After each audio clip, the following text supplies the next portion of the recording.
अगर आप खुद से स्टॉक्स चूज करते हैं और उसके बाद इन्वेस्ट करते हैं तो आपको फाइनेंशियल स्टेटमेंट की जानकारी होना बहुत ज़रूरी है। फाइनेंशियल स्टेटमेंट मेनली हम तीन तरीके के मान सकते हैं।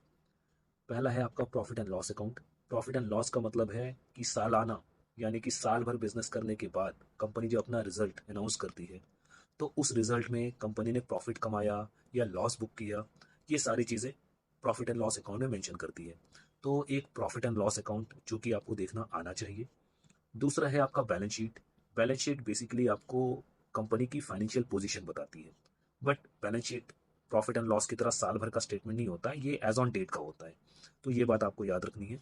बैलेंस शीट में बेसिकली कंपनी के पास कौन कौन से एसेट हैं, उसके अगेंस्ट उसके पास कौन कौन सी लाइबिलिटीज है, इनके बारे में मेंशन किया जाता है। साथ ही कंपनी के ऊपर कितनी उधारी है, क्या इन्वेस्टमेंट है, कितना कैश है। तो बैलेंस शीट एक बहुत अच्छा स्टेटमेंट है आपको ओवरव्यू देने का कि कंपनी की प्रेजेंट में हालत कैसी है। इसके अलावा one of the most important आपका स्टेटमेंट है cash flow statement. Cash flow cash flow basically तीन पार्ट में डिवाइड होता है। Cash flow from operations, cash flow from finance activity and cash flow from investing activity. इन तीनों में जो आपको मेजरली ध्यान देना है वो कैश फ्लो फ्रॉम ऑपरेशंस पे ध्यान देना है। Cash flow from operations basically ये बताता है कि ऑपरेशंस के थ्रू यानी कि कंपनी जो बिजनेस करती है, जो उसका कोर बिजनेस है, उसमें कितने कैश का इनफ्लो हुआ है, कितने का आउटफ्लो हुआ है।